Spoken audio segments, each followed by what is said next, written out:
Shri Rajmohan Unnithan LDF സർക്കാർ വന്നില്ലായിരുന്നുവെങ്കിൽ മറ്റൊരു സുകുമാരക്കുറുപ്പിൻ്റെ അവസ്ഥയിലാകുമായിരുന്നു ജിഷയുടെ ഘാതകന്റെ കാര്യവും. ഇതാണ് ഇന്ന് CPM സംസ്ഥാന സെക്രട്ടറി കോടിയേരി ബാലകൃഷ്ണൻ പറഞ്ഞത്. കോടിയേരി ബാലകൃഷ്ണൻ കേരളത്തിൻ്റെ മുൻ ആഭ്യന്തരമന്ത്രി കൂടിയാണ്. അദ്ദേഹം ഇന്ന് മാർക്സിസ്റ്റ് പാർട്ടിയുടെ സംസ്ഥാന സെക്രട്ടറി എന്നതിനേക്കാൾ ഉപരി കേരളത്തിൻ്റെ ഒരു മുൻ ആഭ്യന്തരമന്ത്രി എന്നുള്ള നിലയ്ക്ക് അദ്ദേഹത്തിൻ്റെ ഈ പ്രസ്താവന അദ്ദേഹത്തിൻ്റെ സ്ഥാനത്തിന് യോജിച്ചതല്ല എന്ന് പറയാതിരിക്കാൻ നിർവാഹമില്ല. കാരണം ഇന്നിപ്പോൾ പ്രതിയെ കിട്ടിയിരിക്കുന്നു. ഇന്ന് കേരളം ഭരിക്കുന്നത് ഇടതുപക്ഷ ജനാധിപത്യ മുന്നണിയാണ്. ആഭ്യന്തരമന്ത്രി ശ്രീ വിജയനാണ്. അദ്ദേഹം മുഖ്യമന്ത്രി മാത്രമല്ല ആഭ്യന്തരം. അപ്പോൾ സ്വാഭാവികമായി ഈ പ്രതിയെ പിടിച്ചതിൻ്റെ പൊളിറ്റിക്കൽ ക്രെഡിറ്റ് ആരാണോ ഇന്ന് കേരളം ഭരിക്കുന്ന, ആരാണോ ആഭ്യന്തരമന്ത്രി, അദ്ദേഹത്തിന് കിട്ടും.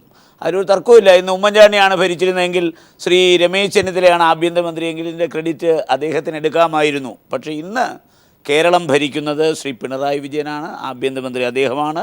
അപ്പോൾ പ്രതിയെ പിടിച്ചത് ഈ അദ്ദേഹത്തിൻ്റെ കാലയളവിലായതുകൊണ്ട് ഇതിൻ്റെ പൊളിറ്റിക്കൽ ക്രെഡിറ്റ് അദ്ദേഹത്തിന് അവകാശപ്പെട്ടതാണ്. പക്ഷേ ഇന്ന് ഈ പ്രതിയെ പിടിച്ചതിന് ശേഷം നടന്നിട്ടുള്ള എല്ലാ ചാനലുകളിലെയും എല്ലാ ചർച്ചകളിലും വളരെ വസ്തുനിഷ്ഠമായ ഒരു കാര്യം വന്നിട്ടുണ്ട്. കാരണം ഈ പ്രതിയെ പിടിക്കാൻ ആവശ്യമായ തെളിവുകൾ കഴിഞ്ഞ അന്വേഷണ സംഘം ശേഖരിച്ചതാണ്. ഈ പ്രതിയെ പിടിക്കാനുള്ള ഒരു തെളിവുകളും നശിപ്പിക്കാൻ കഴിഞ്ഞ അങ്ങനെ ഒരു കാലഘട്ടത്തിലെയും പോലീസ് ഉദ്യോഗസ്ഥന്മാർക്ക് അത് കഴിയില്ല. അങ്ങനെ ആരെങ്കിലും അതിന് തയ്യാറായാൽ ഞാൻ അവരെ രാജ്യദ്രോഹികളെന്ന് വിളിക്കും. കാരണം ഒരു ഗവൺമെൻറ് കാലത്തും ഇത്തരം കേസുകളിലെ തെളിവ്, പ്രത്യേകിച്ച് ഈ കേസിൽ ഇപ്പോൾ പ്രതിയായി പിടിക്കപ്പെട്ടത് ഒരു ആസാംകാരനായ കൂലിപ്പണിക്കാരനാണ്. ആ പ്രതിയെ രക്ഷിക്കാൻ എന്തിനു വേണ്ടി ഒരു ഗവൺമെൻറ് തയ്യാറാകണം? എന്താണ് അതിൻ്റെ ഇൻറ്റൻഷൻ, എന്താണ് അതിൻ്റെ പർപ്പസ്? അപ്പോൾ സ്വാഭാവികമായി നമുക്കറിയാം ഇപ്പോൾ പുറത്തു വന്നിരിക്കുന്ന രണ്ട് കാര്യങ്ങൾ. ഒന്ന്, ഈ കൊലക്കേസിലെ പ്രതിയെ പിടിക്കാൻ ഉപകരിച്ചത് ആ പ്രതി ധരിച്ചിരുന്ന 2 ചെരുപ്പുകളാണ്. 2, DNA പ്രൊഫൈലാണ്. ഈ 2 കാര്യങ്ങളും കഴിഞ്ഞ അന്വേഷണ സംഘമാണ് കളക്ട് ചെയ്തിരിക്കുന്നത്. യെസ്, ഞാൻ അവിടെയാണ് ശ്രീ ഉണ്ണിത്താനോട് ഒരു കാര്യം ചോദിക്കുന്നത്. അങ്ങ് തന്നെ ചോദിച്ചു, ഒരു ആസാംകാരന് വേണ്ടി എന്തിന് കഴിഞ്ഞ സർക്കാർ പോലീസിനെ ദുരുപയോഗം ചെയ്യണം? അങ്ങനെ ഒരു കാര്യമുണ്ടെങ്കിൽ അത് ആർക്കാണ് ഉപയോഗപ്പെടുക ശ്രീ രാജ്മോഹൻ ഉണ്ണിത്താൻ എന്നൊരു രാഷ്ട്രീയ നിരീക്ഷണം കൂടിയുണ്ട്. കഴിഞ്ഞ സർക്കാരിൻ്റെ കാലഘട്ടത്തിൽ പ്രതിയെ പിടിച്ചിരുന്നു എങ്കിൽ അത് UDF സർക്കാരിന്, ഉമ്മൻചാണ്ടി സർക്കാരിന് ഗുണകരമായേനെ. ആഭ്യന്തരമന്ത്രി ശ്രീ ഉമ്മൻചാണ്ടി അല്ല, ശ്രീ രമേശ് ചെന്നിത്തലയാണ്. അദ്ദേഹം ഈ പോലീസിനെ ഉപയോഗിച്ച് തുടക്കത്തിൽ കണ്ടെത്തിയ തെളിവുകൾ ഉപയോഗിച്ച് എന്തുകൊണ്ട് മുന്നോട്ട് കൃത്യമായി പോയില്ല എന്നതാണ് നിരീക്ഷകർ ചോദിക്കുക. അതുകൊണ്ട് ആ ഉപയോഗം ഉണ്ടാകേണ്ട ആളുകൾക്കുണ്ടായില്ലെങ്കിൽ അത് രാഷ്ട്രീയമായി UDFനൊരു പരാജയം ഉണ്ടാക്കി എന്ന് വേണമെങ്കിൽ കണ്ടുകൂടെ? ഡോക്ടർ ലാൽ, ഈ കൊലപാതകത്തിൻ്റെ നാൾ വഴിയിലേക്ക് അങ്ങ് ഒന്ന് പോകണം. ഈ കൊലപാതകം നടന്നത് ഏപ്രിൽ മാസം 28-ാം തീയതിയാണ്. ഏപ്രിൽ മാസം 28 പറയുമ്പോൾ തെരഞ്ഞെടുപ്പ് പെരുമാറ്റച്ചട്ടം നിലവിൽ വന്നതാണ്. തെരഞ്ഞെടുപ്പ് പെരുമാറ്റച്ചട്ടം നിലവിൽ വന്നു കഴിഞ്ഞാൽ ഒരു ഉദ്യോഗസ്ഥനെ സ്ഥലം മാറ്റാനോ ഒരു ഉദ്യോഗസ്ഥൻ്റെ പേരിൽ നടപടിയെടുക്കാനോ, അല്ലെങ്കിൽ ഈ ഉദ്യോഗസ്ഥൻ ഈ കെയർടേക്കർ ഗവൺമെൻറ് കീഴിലല്ല, തെരഞ്ഞെടുപ്പ് കമ്മീഷൻ്റെ കീഴിലാണ്. 28-ാം തീയതിക്ക് ശേഷം നടന്ന ഓരോ ദിവസത്തെയും സംഭവവികാസങ്ങൾ കൈരളി ചാനലിൻ്റെ കയ്യിലുണ്ട്. ആ ചാനൽ എടുത്ത് പരിശോധിച്ച് നോക്കിയോ. ആ ചാനൽ എടുത്ത് പരിശോധിച്ചാൽ വളരെ ക്ലിയറായിട്ട് ഇതറിയാൻ പറ്റും. ഒന്ന്, പിന്നെ കേരളത്തിലെ മുഖ്യമന്ത്രി, കേരളത്തിലെ ആഭ്യന്തരമന്ത്രിക്ക് ആ സമയത്ത് പോലീസുള്ള സ്വാധീനം എന്താണ്? പിന്നെ ആ സമയത്ത് നടന്ന ഇതിപ്പോൾ എന്തെല്ലാം കെട്ടുകഥകളാണ് പറഞ്ഞത്. റീപോസ്റ്റ്മോർട്ടം നടത്താതിരിക്കാൻ ഒറ്റ രാത്രി കൊണ്ട് കുഴിച്ചു മൂടാതെ ദഹിപ്പിച്ചു കളഞ്ഞു. അങ്ങനെ തെളിവുകളെല്ലാം നശിപ്പിക്കും, ഒരു തെളിവില്ലെന്നാണ് പറഞ്ഞത്. ഇപ്പോൾ ഈ കേസ് അന്വേഷിക്കുന്ന സന്ധ്യ പോലീസ് DGP ആണ്. അതുപോലെ തന്നെ മുൻപ് അന്വേഷിച്ച ശ്രീ പത്മകുമാറാണ്. പത്മകുമാറിൻ്റെ ടീമുണ്ട്. ഏതെങ്കിലും കാരണവശാൽ ഈ കേസിൻ്റെ പ്രതിയെ കണ്ടുപിടിക്കാൻ കഴിയാതെ ഒരു സാഹചര്യം കഴിഞ്ഞ അന്വേഷണ സംഘം പിന്നെ അത് തെരഞ്ഞെടുപ്പായതുകൊണ്ടും, തെരഞ്ഞെടുപ്പ് മെയ് മാസം 16. അപ്പോൾ ഈ കൊലപാതകം നടന്ന് ഗവൺമെൻറ് മാറ്റം വരുമ്പോൾ ഈ UDF ഗവൺമെൻറ് എത്ര ദിവസം ഈ കൊലപാതകത്തിൽ കിട്ടിയിട്ടുണ്ട്? പിണറായി വിജയൻ എന്നാണ് സത്യപ്രതിജ്ഞ ചെയ്തത്. അദ്ദേഹം എന്നാണ് ഈ അന്വേഷണ കമ്മീഷൻ മാറ്റിയത്. പുതിയ അന്വേഷണ കമ്മീഷൻ വെച്ചതെന്നാണ്. എത്ര ദിവസം കൊണ്ട് ഈ കുറ്റകൃത്യം തെളിഞ്ഞു? ഇത് രണ്ടും ഈക്വലൈസ് ചെയ്യാം. കാരണം കഴിഞ്ഞ ഗവൺമെൻറ് കാലത്തെടുത്ത അതേ സമയം ഈ ഗവൺമെൻറ് കാലത്തും എടുത്തിട്ടുണ്ട്. പിന്നെ ഇതിനകത്ത് നമ്മൾ മനസ്സിലാക്കേണ്ട ഒരു കാര്യം, പ്രതിയെ കഴിഞ്ഞ ഗവൺമെൻറ് കാലത്ത് ലൊക്കേറ്റ് ചെയ്തു. കാരണം ഈ മൊബൈൽ നമ്പറിൻ്റെ ഇൻസ്ട്രുമെൻറ്റിൻ്റെ ഇത് പിടിച്ചെടുത്തു പോലീസ്. പക്ഷേ എന്താ പറ്റിയത്? കൊലയാളി ഇൻസ്ട്രുമെൻറ്റിനകത്തിരുന്ന SIM കാർഡ് എടുത്ത് കളഞ്ഞു. അപ്പോൾ സിം കാർഡ് എപ്പോഴെങ്കിലും ഇൻസ്ട്രുമെൻ്റിനകത്ത് ഇടുമ്പോഴേ ഇത് ആക്ടിവേറ്റ് ചെയ്യുന്നുള്ളൂ. അപ്പോൾ ആ സിം കാർഡ് പോയതുകൊണ്ട് ശ്രീ രമേശ് ചെന്നിത്തല അന്നത്തെ ആഭ്യന്തരമന്ത്രി അസന്നിഗ്ധമായി പറഞ്ഞു ഒരു കാര്യം, പ്രതിയെ പിടിക്കും, പക്ഷേ അതിന് സമയമെടുക്കും. ഞാൻ തിരിച്ചു വരാം. ഒരു കാര്യം, എന്തുകൊണ്ടാണ് പ്രതിയെ പിടിക്കും സമയമെടുക്കുമെന്ന് പറഞ്ഞത്? സമയമെടുക്കുമെന്ന് പറഞ്ഞത് അദ്ദേഹം ഉപയോഗിച്ചുകൊണ്ടിരുന്ന മൊബൈൽ ഫോണിലെ സിം കാർഡ്, ആ സിം കാർഡ് എടുത്ത് കളഞ്ഞു. ആ എടുത്ത് കളഞ്ഞതിന് വരെ ഈ ഇൻസ്ട്രുമെന്റ് നശിപ്പിച്ചിരുന്നെങ്കിൽ ഈ കേസിന്റെ അന്വേഷണം വീണ്ടും ഞാൻ തിരിച്ചു വരാം. ശ്രീ എം വി ജയരാജൻ, ശ്രീ രാജ്മോഹൻ ഉണ്ണിത്താൻ ഈ പൊളിറ്റിക്കൽ ക്രെഡിറ്റ് പിണറായി വിജയൻ സർക്കാരിന് നൽകുമ്പോൾ തന്നെ തെളിവ് പഴയ പോലീസ് തന്നെയാണ്, ആ ടീം തന്നെ കണ്ടെത്തിയിരുന്നു. മാത്രമല്ല പ്രതിയെ അവർ ലൊക്കേറ്റ് ചെയ്തിരുന്നു. ആ സിം കാർഡ് ഓൺ ആകാതിരുന്നതാണ് ഈ പ്രതിയെ അന്ന് പിടിക്കാതിരുന്നതിന് കാരണം. അത്രമാത്രം മുന്നോട്ട് പോയതാണ് നിങ്ങൾ. പിന്നെ എങ്ങനെയാണ് അന്വേഷണത്തിൻ്റെ ക്രെഡിറ്റ് നിങ്ങളുടെ തലയിലേക്ക് മാത്രം എടുത്തു വെക്കുക?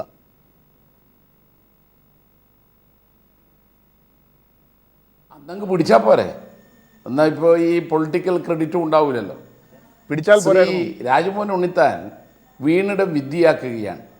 പൊളിറ്റിക്കൽ ക്രെഡിറ്റ് ഇടതുപക്ഷത്തിനും എവിഡൻഷ്യൽ ക്രെഡിറ്റ് ചെന്നിത്തലക്കും.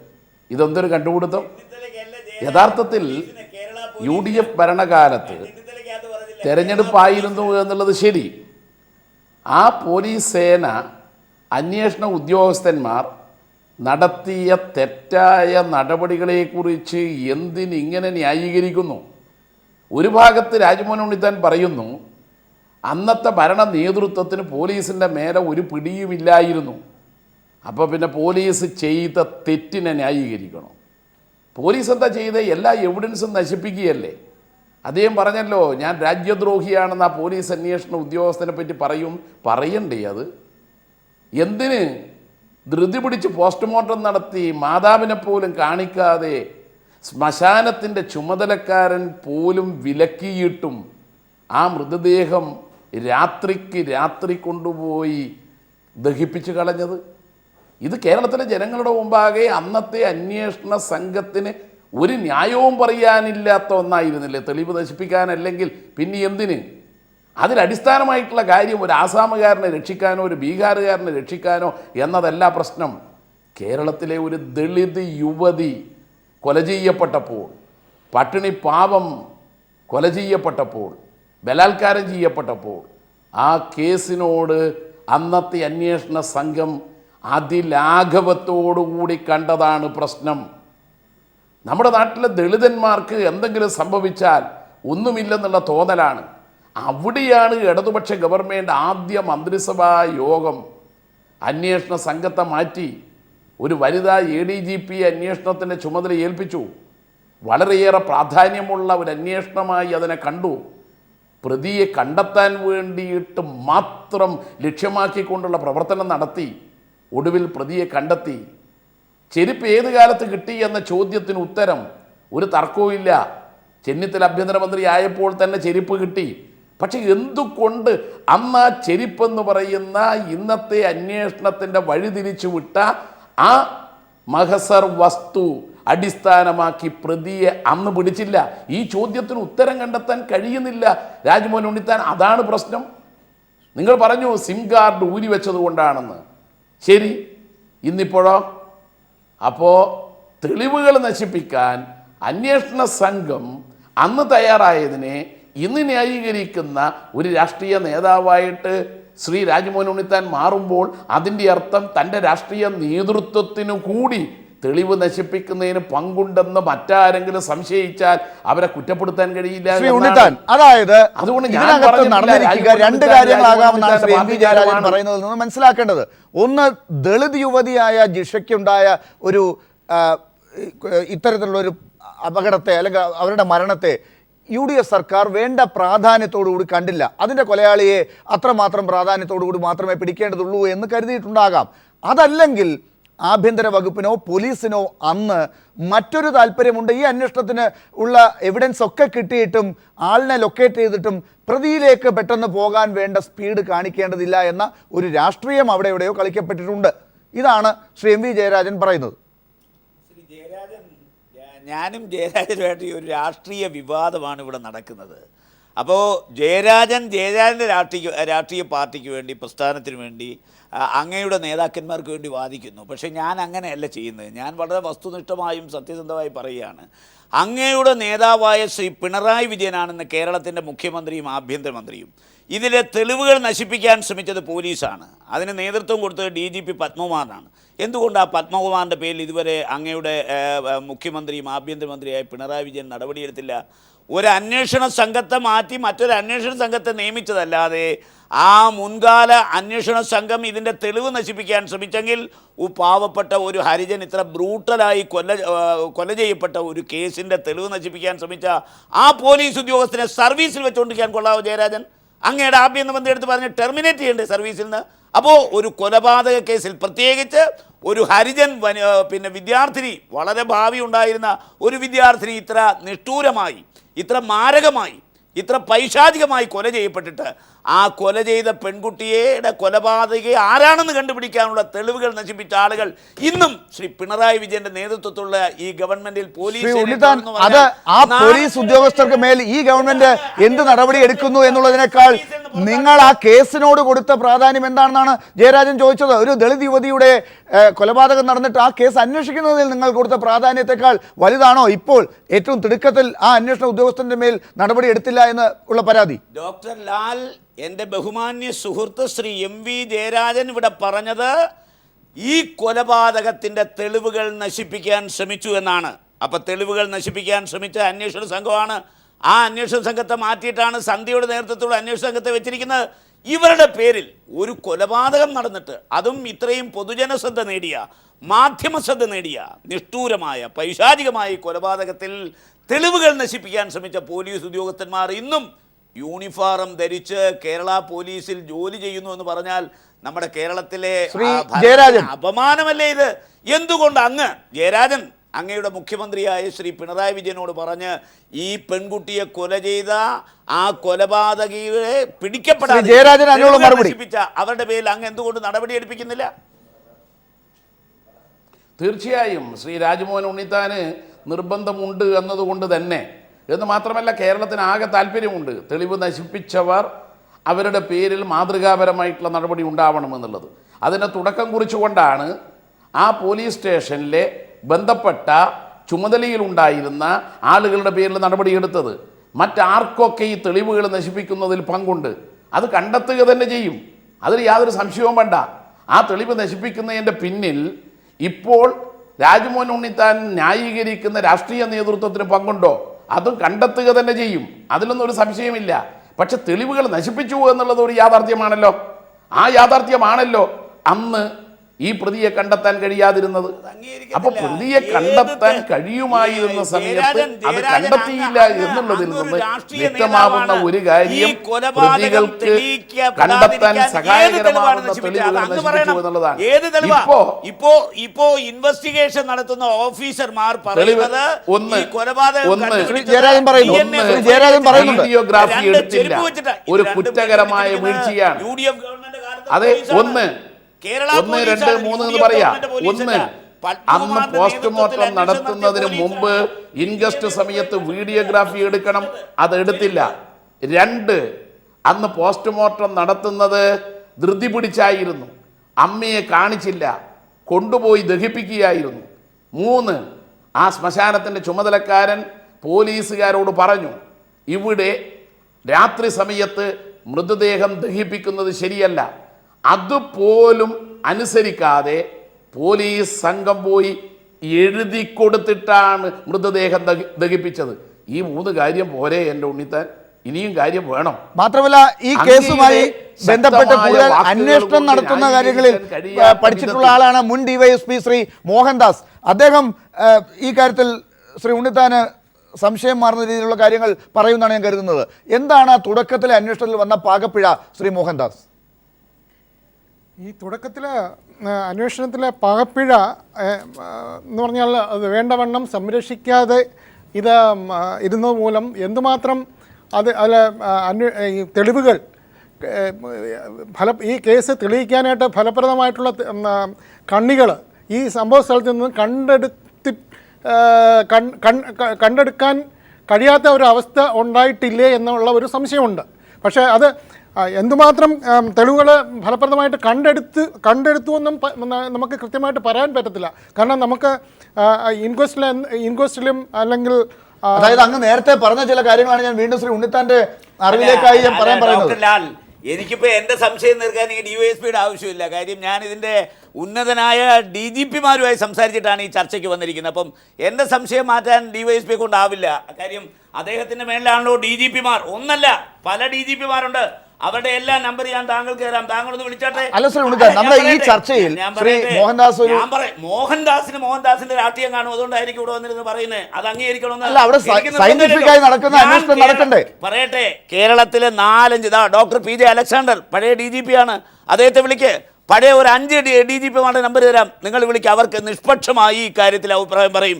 അത് ഈ DYSP പറയുന്ന അഭിപ്രായമല്ല. DYSP ഇപ്പോൾ എന്താ ഇവിടുന്ന് പറയുന്നത്?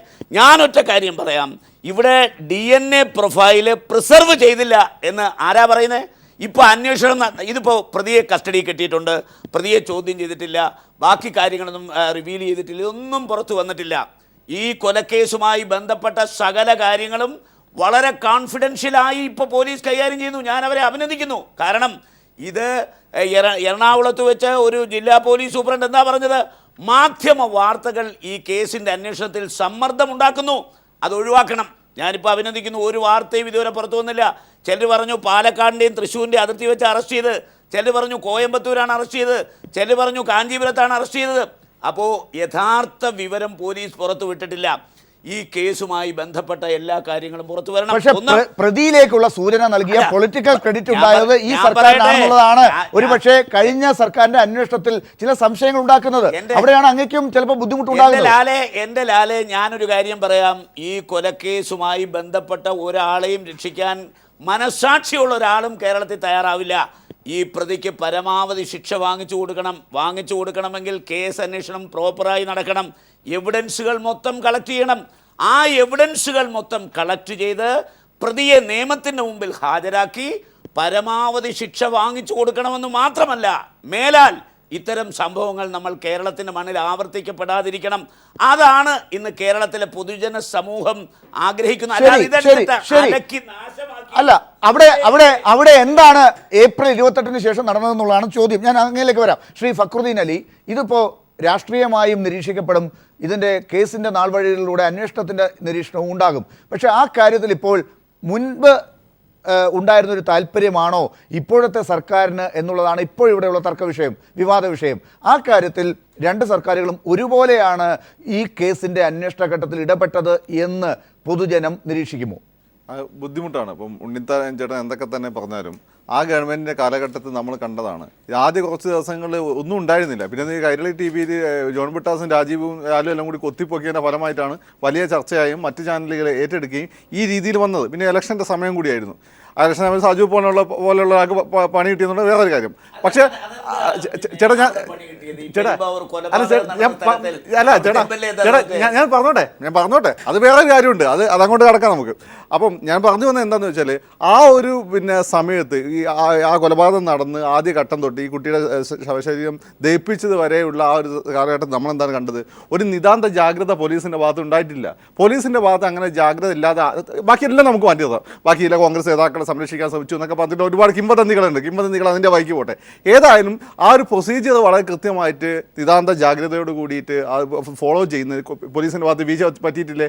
ആ പോലീസിനെ നയിച്ച മന്ത്രി, ഞാൻ രമേശ് ചെന്നിത്തല ഇഷ്ടപ്പെടുന്ന ഒരാളാണ്. കേരള പോലീസ് ഇന്ത്യയിലെ ബെസ്റ്റ് പോലീസാണെന്ന് വിശ്വസിക്കുന്ന ഒരാളാണ്. ഞാൻ ശരിക്കും കേരള പോലീസിൻ്റെ ഫാനാണ്. പല ഘട്ടങ്ങളിൽ കേരള പോലീസ് ന്യായീകരിച്ചിട്ടുണ്ട്. പക്ഷേ ആ ഒരു സമയത്ത് വീഴ്ച വന്നെന്നുള്ളത് മലയാളിക്കെല്ലാം അറിയാം. എന്തുകൊണ്ടാണ് അങ്ങ് ഇഷ്ടപ്പെടുന്ന ആഭ്യന്തരമന്ത്രി ശ്രീ രമേശ് ചെന്നിത്തലയുടെ ഈ കാര്യത്തിലെ ഒരു സമീപനത്തെ താങ്കൾക്ക് വിമർശിക്കേണ്ടി വരുന്നത്? രണ്ട് കാര്യങ്ങൾ.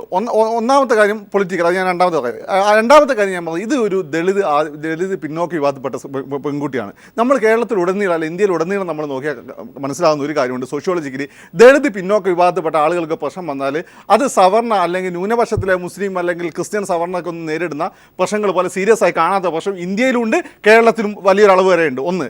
രണ്ടാമത്തെ കാര്യം, ഈ എന്തൊക്കെയോ ചിലത് മറച്ചു വെക്കാനുള്ള ഈ കിംവദന്തികളൊന്നും ഞാൻ വിശ്വസിക്കുന്നു സിംഗിനെ പോലും പോലീസ് നമ്മൾ ഇത്ര എഫിഷ്യൻ്റ് ആയിട്ടുള്ള നമ്മുടെ പോലീസ് ഈ ഒരു കാര്യത്തെ കാണിച്ചൊരു ഉപേക്ഷ ഇത് എന്തൊക്കെയോ മറച്ചു വെക്കാനല്ലേ ചില കവർ ചെയ്യാനുള്ള ശ്രമമല്ലേ എന്നുള്ള ഒരു സംശയം എന്നെ പോലുള്ള ആളുകൾക്ക് പോലും ഉണ്ടായിട്ടുണ്ട്. അത് ഞാൻ ചില ആളുകളെ പോലെ എൻ്റെ മുന്നിൽ തെളിവ് കിട്ടുന്നതിന് മുമ്പ് ഞാൻ അതിലേക്ക് ചാടി അതായതാണെന്ന് പറയില്ല. പക്ഷേ എന്തോ ഒളിപ്പിച്ച് വെക്കാനുള്ള ശ്രമം പ്ലസ് ഞാൻ പറഞ്ഞ സോഷ്യോളജിക്കൽ ആസ്പെക്ട്. പിന്നെ ഇദ്ദേഹം പറഞ്ഞൊരു കാര്യമുണ്ട്, ഞങ്ങൾ കണ്ടുപിടിച്ച തെളിവാണ്. ഇദ്ദേഹം തന്നെ അഭിനയിച്ച ഒരു പ്രധാനപ്പെട്ട സിനിമ ഉണ്ട് ടൈഗർ, സുരേഷ് ഗോപി.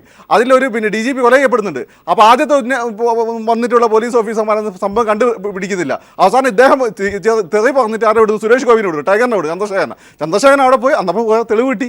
അപ്പോൾ അതാണ് ചന്ദ്രശേഖരൻ്റെ കഴിവാണ്. അതുപോലെ തന്നെ ഇത് പിണറായി വിജയൻ്റെ ഇപ്പം അന്വേഷണ ഉദ്യോഗസ്ഥന്മാരുടെ കഴിവാണ്. അതല്ലേ പ്രധാനം. ശ്രീ ഉണ്ണിത്താൻ, ഇത് സിനിമയിലൊക്കെ വരുന്നതും ഒരുപക്ഷെ യാഥാർത്ഥ്യമായിട്ട് പൊരുത്തപ്പെടുന്ന ചില കാര്യങ്ങളൊക്കെയാണ്, അതിൽ നിന്നും അടർത്തിയെടുത്തൊക്കെയാണല്ലോ അങ്ങ് മുഖ്യമന്ത്രിയുടെ റോൾ അഭിനയിച്ച കഥയാണ് ഇപ്പോൾ പറയുന്നത്. ആ മുഖ്യമന്ത്രി ആജ്ഞാപിക്കുന്ന കാര്യമാണ് ശ്രീ ഫക്രുദ്ദീൻ പറഞ്ഞത്. ഒരുപക്ഷെ ശ്രീ രമേശ് ചെന്നിത്തലയുടെ അന്നത്തെ പോലീസ് അദ്ദേഹത്തിൻ്റെ നിയന്ത്രണത്തിലോ അല്ലെങ്കിൽ താഴോട്ടുള്ള ഏതെങ്കിലും ഉദ്യോഗസ്ഥരോ അങ്ങയുടെ ഇഷ്ടപ്പെട്ട DGPമാരോ ഒക്കെ ഈ കേസിലെ പ്രതികൾ തൽക്കാലം തെരഞ്ഞെടുപ്പ് കഴിയുന്നതുവരെ പിടിക്കപ്പെടേണ്ട, അതിൻ്റെ ഗുണവും ദോഷവും ചില ആളുകളിലേക്ക് മാറി മാറി വന്നോട്ടെ എന്ന് കരുതിയിട്ടുണ്ടാകുമോ? അതാണോ അങ്ങ് പറഞ്ഞതുപോലെ തന്നെ ഇത് ലൊക്കേറ്റ് ചെയ്തിട്ടും കണ്ടുപിടിക്കപ്പെടാതെ പോയതിന് കാരണം? ഡോക്ടർ ലാൽ, പ്ലേറ്റോ പറഞ്ഞിട്ടുണ്ട് art is choice remote from reality. അപ്പോൾ കലയ്ക്ക് യാഥാർത്ഥ്യമായി 2 കാതം അകലമുണ്ട്. അതുകൊണ്ട് ഫാക്രുദ്ദീൻ പറഞ്ഞ സിനിമയിൽ ഞാൻ മുഖ്യമന്ത്രിയായിട്ടുണ്ട്, ഞാൻ ഉണർന്നു.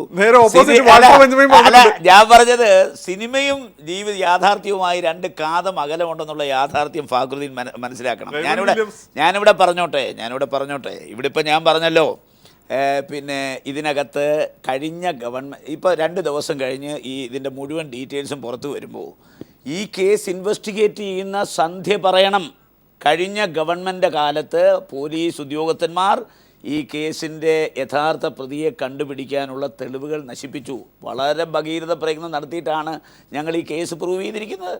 കാരണം ഈ നാളെ ഇപ്പോൾ നമ്മൾ എന്നും രാത്രിയിൽ ചാനലുകൾ ചർച്ച ചെയ്യുന്നു, പിറ്റേന്ന് പ്രിൻ്റഡ് മീഡിയ വരുന്ന എന്താ? ചാനൽ ചർച്ചകൾ വരുന്ന ഒരു കാര്യമല്ല പ്രിൻ്റഡ് മീഡിയയിൽ വരുന്നത്. നാളെ പ്രിൻ്റഡ് മീഡിയയിൽ ഈ കൊലപാതകവുമായി ബന്ധപ്പെട്ട് കഴിഞ്ഞ അന്വേഷണ സംഘം, കേരള പോലീസ്, അതിനകത്ത് രമേശ് ചെന്നിത്തലയെ ഞാൻ വിടുന്നു, ഗവൺമെൻറ് വിടുന്നു, കഴിഞ്ഞ അന്വേഷണ സംഘം ഈ പുതിയ അന്വേഷണ സംഘത്തിന് ഈ കൊലക്കേസ് തെളിയിക്കാൻ ആവശ്യമായ തെളിവുകൾ കൈമാറിയിട്ടുണ്ടെന്ന് പരസ്യമായി പുറത്തു വരും. നമ്പർ 1, ഒരു തെളിവും നശിക്കപ്പെടാതെ തന്നെ അത് അന്ന് നമ്മൾ ചർച്ച ചെയ്യും. ശ്രീ ഉണ്ണിത്താൻ, അന്നത്തെ ചർച്ചയുടെ കാര്യങ്ങൾ നമുക്ക് ഇന്നിപ്പോൾ എടുക്കാൻ പറ്റില്ല. ഇപ്പോൾ കത്തി കണ്ടെത്തിയിട്ടുണ്ട്. ഏറ്റവും ഒടുവിലത്തെ ബ്രേക്കിംഗ് അതാണ്. സംഭവ ദിവസം പ്രതി ഉപയോഗിച്ചിരുന്ന വസ്ത്രങ്ങളും കണ്ടെത്തി. ഈ കൊലയ്ക്ക് ഉപയോഗിച്ച ആയുധവും പ്രതിയുടെ താമസ സ്ഥലത്ത് നിന്ന് കണ്ടെത്തിയിരിക്കുന്നു. ജിഷയെ കൊല്ലാൻ ഉപയോഗിച്ച ആയുധം കണ്ടെത്തി. പ്രതിയുടെ താമസ സ്ഥലത്ത് നിന്നാണ് രക്തം പുരണ്ട കത്തി കണ്ടെത്തിയത്. ഇപ്പോൾ കൂടുതൽ വിവരങ്ങളുമായി അലക്സ് ചേരുന്നു. അലക്സ്, എന്താണ് വിശദാംശങ്ങൾ? ലാൽ, അല്പം മുമ്പാണ് ജിഷയെ കൊലപ്പെടുത്താൻ പ്രതി ആമിറുൽ ഇസ്ലാം ഉപയോഗിച്ച കത്തിയും സംഭവം നടന്ന ദിവസം ഇയാൾ ധരിച്ചിരുന്ന വസ്ത്രങ്ങളും കണ്ടെത്തിയത്. പെരുമ്പാവൂരിലെ തന്നെ, അതായത് വട്ടോളി പടിക്കടുത്ത് പെരുമ്പാവൂരിലെ തന്നെ ഇരിങ്ങോൾ എന്ന് പറയുന്ന സ്ഥലത്ത് വൈദ്യശാലി പടിയിൽ നിന്നാണ് ആയുധങ്ങളും വസ്ത്രങ്ങളും കണ്ടെത്തിയത്. ഇത് കണ്ടെത്തിയത് ഈ പ്രതി ആമിറുൽ ഇസ്ലാം എന്ന പ്രതി താമസിച്ചിരുന്ന വീട്ടിൽ നിന്നാണ്. അല്പം മുമ്പ് പോലീസ് ഇത് കണ്ടെത്തിയത്.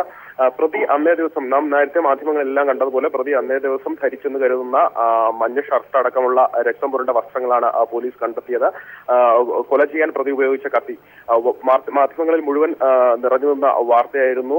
ജിഷ കുത്തേറ്റാണ് ആദ്യം മരിച്ചത്. ജിഷയെ വീടിനുള്ളിൽ പ്രവേശിച്ച പ്രതി ആദ്യം കഴുത്തിൽ ആഞ്ഞു കുത്തുകയായിരുന്നു. അത് കഴിഞ്ഞ് 38ഓളം കുത്തുകൾ ജിഷയുടെ ശരീരഭാഗത്ത് ഉണ്ടായിരുന്നു. അതുകൊണ്ട് തന്നെ ആ കത്തി എവിടെയെന്നുള്ള ചോദ്യം പ്രതി പിടിയിലായപ്പോഴും പോലീസിന് മുമ്പിലുണ്ടായിരുന്നു. അത്തരത്തിലേക്കുള്ള ചോദ്യത്തിന് ഒരു ഉത്തരം അല്പം മുമ്പ് പെരുമ്പാവൂരിൽ നിന്ന് തന്നെ ഉണ്ടായി. ഈ കത്തി, അതായത് പ്രതി ജിഷയെ കൊലപ്പെടുത്താൻ ഉപയോഗിച്ച കത്തിയും പ്രതി അന്നേ ദിവസം ധരിച്ചു എന്ന് പറയപ്പെടുന്ന വസ്ത്രങ്ങളുമാണ് അല്പം മുമ്പ് കണ്ടെത്തിയത്. ഇത് വലിയ തെളിവായി മാറിയിരിക്കുകയാണ്. പോലീസിന് വലിയ ചോദ്യം തന്നെയായിരുന്നു. പ്രതിയെ കൊണ്ടുവരുമ്പോഴും പോലീസ് വിവിധ ഭാഗങ്ങളിൽ നിന്ന് ഉത്തരം പറയേണ്ടി വന്ന ഒരു ചോദ്യം തന്നെയായിരുന്നു. അന്നേ ദിവസം നഷ്ടപ്പെട്ട ആയുധം എവിടെ, എന്ത് ആയുധം ഉപയോഗിച്ചാണ് കൊലപ്പെടുത്തിയത്, ഈ ആയുധം കണ്ടെത്താൻ പോലീസിനായില്ലല്ലോ എന്നൊരു വലിയ ചോദ്യം പോലീസ് നേരിട്ടിരുന്നു. ഈ ചോദ്യത്തിലേക്കുള്ള ഉത്തരം എത്തി. പക്ഷേ പോലീസ് ഇങ്ങനെ ഒരു കാര്യം കണ്ടെത്തുമ്പോഴും പോലീസ് സംശയിക്കുന്ന മറ്റൊരു കാര്യമുണ്ട്. കാരണം ഈ വീട്ടിൽ, അതായത് ആമിറുൽ ഇസ്ലാം താമസിച്ചിരുന്ന വീടിലെ മുതലാളി അല്ലെങ്കിൽ വീട്ടുടമ ഇതുമായി ബന്ധപ്പെട്ട ഏപ്രിൽ 28 ശേഷം, സംഭവം നടന്ന ദിവസത്തിന് ശേഷം ഇയാളെ, ഈ ആസാംകാരനെ ഇവിടെ നിന്ന് കാണാതായത് സംബന്ധിച്ച് യാതൊരു വിവരവും ഇയാൾ പോലീസിന് മുമ്പ് പോലീസിനോട് പറഞ്ഞിരുന്നില്ല. ഇതുമായി ബന്ധപ്പെട്ട യാതൊരു വിവരവും ഈ വീട്ടുടമ പോലീസുമായി സംസാരിച്ചിരുന്നില്ല, പോലീസുമായി ഷെയർ ചെയ്തിരുന്നില്ല. ഈ ഒരു കാര്യം പോലീസ് വളരെ ഗൗരവത്തോടെയാണ് കാണുന്നത്. ഇയാളെ ഒരുപക്ഷെ വീട്ടുടമയെ പോലീസ് ചോദ്യം ചെയ്തേക്കാം എന്നുള്ള വിവരവും നമുക്ക് പങ്കുവയ്ക്കാൻ കഴിയില്ല. യെസ്, അലക്സ് രാജാണ് പറഞ്ഞത്. എന്തായാലും പോലീസ് പല കാര്യങ്ങളും മുൻപേ തന്നെ കണ്ടെത്തി എന്ന് പറയുമ്പോഴും ഈ നാട്ടുകാർ അറിയാവുന്ന കാര്യങ്ങൾ പോലും എന്തുകൊണ്ട് പോലീസിലേക്ക് പറഞ്ഞില്ല എന്നുള്ളത് ആ അന്വേഷണത്തിൻ്റെ ഘട്ടത്തിൽ തന്നെയുള്ള എല്ലാ നടപടിക്രമങ്ങളും അന്ന് പോലീസ് കൈക്കൊണ്ടിരുന്നോ എന്ന സംശയത്തിലേക്ക് വീണ്ടും ചെന്നെത്തുന്നു. ഇപ്പോൾ ഈ അന്വേഷണ സംഘം ഇങ്ങനെയുള്ള കാര്യങ്ങളിലേക്ക് കൂടി എത്തിച്ചേരുമ്പോഴാണോ ഈ പുതിയ വിവരങ്ങൾ കൂടി ലഭ്യമാകുന്നത്, ഈ താമസ സ്ഥലത്തേക്ക് ഒക്കെ എത്തുന്നതും അവിടെ ഉടമസ്ഥനെ പോലും ഇത്തരം ചോദ്യം ചെയ്യലുകളിലേക്ക് ഇനി കൊണ്ടുവരേണ്ടി വരുന്ന അവസ്ഥയിലേക്ക് എത്തുന്നത്? ശ്രീ എം വി ജയരാജൻ, ശ്രീ ഉണ്ണിത്താൻ നേരത്തെ സംശയിച്ചതുപോലെ ആസാംകാരനെ അല്ല, ആസാംകാരന് വേണ്ടി വാദിക്കേണ്ടതില്ല പോലീസിനോ അല്ലെങ്കിൽ അന്നത്തെ ആഭ്യന്തര വകുപ്പിനോ. അങ്ങനെയാണെങ്കിൽ അന്ന് തെരഞ്ഞെടുപ്പുമായി അടുത്ത കാലമാണ്. സാജു പോളിനെ പോലെയുള്ള ആളുകൾക്ക് തെരഞ്ഞെടുപ്പിലുണ്ടായ കഷ്ടനഷ്ടങ്ങൾ നമുക്കറിയാം. കോൺഗ്രസിലെ ചില നേതാക്കൾക്കെതിരെയും ഈ പറഞ്ഞ രീതിയിൽ ആരോപണങ്ങൾ ഉണ്ടായിട്ടുണ്ട്. ചില കേസുകളും ആ അർത്ഥത്തിൽ എടുക്കപ്പെട്ടതായി നമ്മൾ മനസ്സിലാക്കുന്നുണ്ട്. ഇങ്ങനെയൊക്കെയുള്ള കാര്യങ്ങളൊക്കെ ഉണ്ടായത് രാഷ്ട്രീയമായി ഉപയോഗപ്പെട്ടോട്ടെ എന്നുള്ള അന്നത്തെ ഭരണകൂടത്തിൻ്റെ ചില നിലപാട് കൂടിയാണോ ഈ അന്വേഷണത്തെ വൈകിച്ചതും ഈ രീതിയിൽ കൊണ്ടുവന്ന് എത്തിച്ചതും? ഇതാണോ നിങ്ങളുടെ നിഗമനം? അന്നത്തെ അന്വേഷണം കാര്യക്ഷമമായിരുന്നില്ല.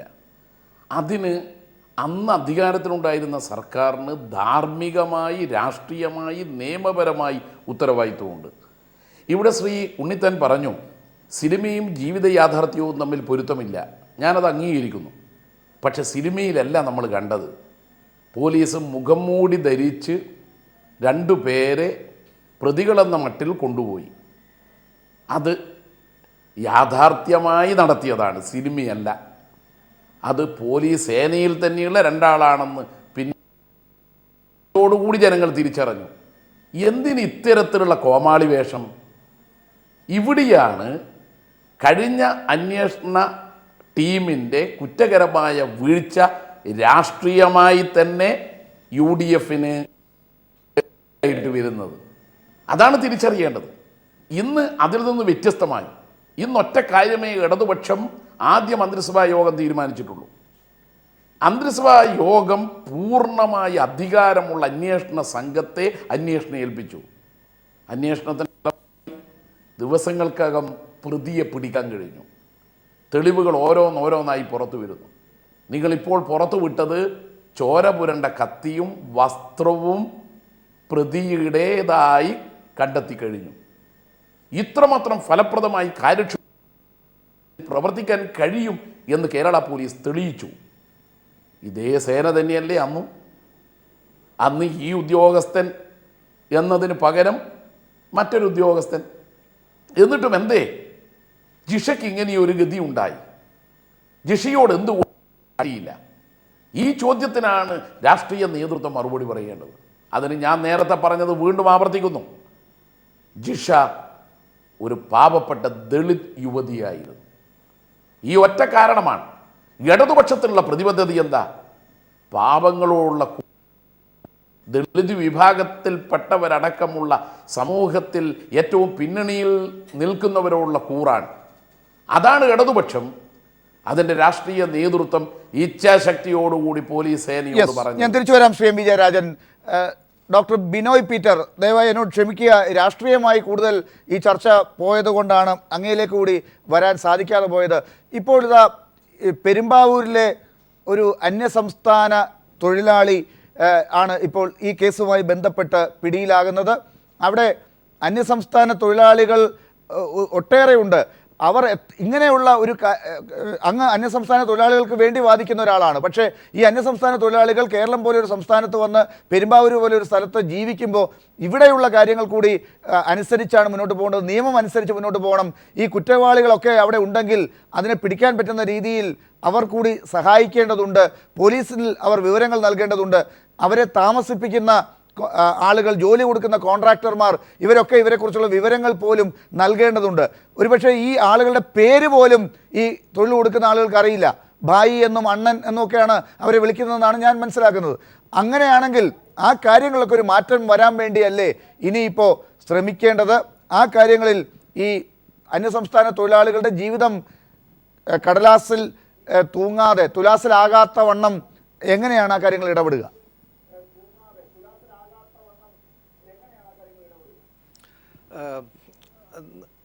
ശ്രീ ജയരാജൻ അതിനെപ്പറ്റി പറഞ്ഞു കഴിഞ്ഞു. പാവപ്പെട്ടവരുടെ, ദളിതരുടെ എല്ലാം ഉന്നമനത്തിന് വേണ്ടിയിട്ടായിരിക്കും പ്രവർത്തനങ്ങൾ എന്നാണ് അദ്ദേഹം പറഞ്ഞത്. നമ്മുടെ കേരളത്തിൽ ഏതാണ്ട് 30 ലക്ഷത്തിനും 40 ലക്ഷത്തിനും ഇടയിൽ ആളുകൾ, കുടിയേറ്റ തൊഴിലാളികൾ വന്ന് ജോലി ചെയ്യുന്നുണ്ട്. അവരിൽ നല്ലൊരു വിഭാഗം ഈ പറഞ്ഞ പോലെ ഈ ദളിത്, ഗോത്രവർഗ, പിന്നാക്ക വിഭാഗത്തിൽപ്പെട്ടവരാണ്. അവരിവിടെ എത്തിച്ചേർന്ന് ഇപ്പോൾ പെരുമ്പാവൂരും ഉദ്ദേശം ഏതാണ്ട് 1.5 ലക്ഷത്തോളം കുടിയേറ്റ തൊഴിലാളികൾ ജോലി ചെയ്യുന്നു. നമ്മൾ പലപ്പോഴും അന്യ സംസ്ഥാന തൊഴിലാളികൾ എന്നാണ് കൂടുതലും ഉപയോഗിക്കാനായിരുന്നു. ഞാൻ വാദിക്കുന്നത് ഒരിക്കലും ഒരു കുടിയേറ്റ തൊഴിലാളിക്ക് വേണ്ടിയോ അല്ലെങ്കിൽ ഒരു മലയാളിക്ക് വേണ്ടിയോ അങ്ങനെയൊന്നുമില്ല. നമ്മൾ കാര്യങ്ങൾ വസ്തുനിഷ്ഠമായിട്ട് വേണം കാണേണ്ടത്. ആസാമിൽ നിന്ന് വന്ന ഒരു തൊഴിലാളി ഒരു കുറ്റകൃത്യം ചെയ്തുവെന്ന് വസ്തുനിഷ്ഠമായി തെളിയിക്കപ്പെട്ടിട്ടുണ്ടെങ്കിൽ അയാൾക്ക് ശിക്ഷ നൽകേണ്ടതാണ് എന്ന് കരുതി അതിജീവനത്തിന് വേണ്ടി കേരളത്തിൽ എത്തിച്ചേർന്നിരിക്കുന്ന 2000-3000 കിലോമീറ്ററുകൾ താണ്ടി ഇവിടെ എത്തിച്ചേർന്നിരിക്കുന്ന പ്രവാസി തൊഴിലാളികളെ നമ്മൾ ഒരു മുൻവിധിയോടെ കാണരുത്. അവർ വന്നിരിക്കുന്നത് അവർക്ക് കേരളത്തിൽ കിട്ടുന്നത് അവരുടെ നാട്ടിൽ കിട്ടുന്ന കൂലിയുടെ 8, 10, 15 മടങ്ങാണ്. ഈ തൊഴിലാളി തന്നെ വേറൊരു സംസ്ഥാനത്ത്, ഉദാഹരണത്തിന് ഗുജറാത്തിൽ പോവുകയാണെങ്കിൽ അയാൾക്ക് ഒരു ദിവസം കിട്ടുന്നത് ഏതാണ്ട് 200 രൂപയാണ്. എന്നാൽ ഈ കേരളത്തിൽ 600-800 രൂപ വരെ കൂലി കിട്ടുന്നു. അതുപോലെ ഇപ്പോൾ മലയാളിക്ക് ഗൾഫ് പോലെയാണ് ഈ പ്രവാസി തൊഴിലാളികൾക്ക് കേരളം. ഇവർ വരുന്ന പ്രദേശങ്ങൾ വളരെയധികം പ്രതിസന്ധികൾ നേരിടുന്ന പ്രദേശങ്ങളാണ്.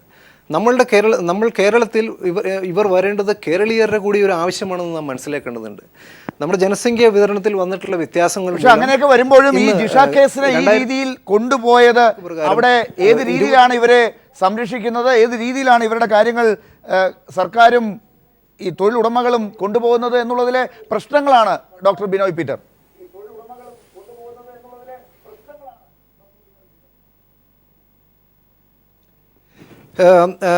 കുറച്ചുകൂടി ഒരു പ്രൊആക്റ്റീവായിട്ടുള്ള അല്ലെങ്കിൽ അവരോട് ഒരു മൈഗ്രൻ്റ് ഫ്രണ്ട്ലി ആയിട്ടുള്ള ഒരു നിലപാട് ഉണ്ടെങ്കിൽ മാത്രമാണ് അവർ നമ്മളുമായി കാര്യങ്ങൾ പങ്കുവയ്ക്കുള്ളൂ. ഒന്ന്, ഭാഷയുടെ പ്രതിസന്ധികൾ നമുക്കുണ്ട്.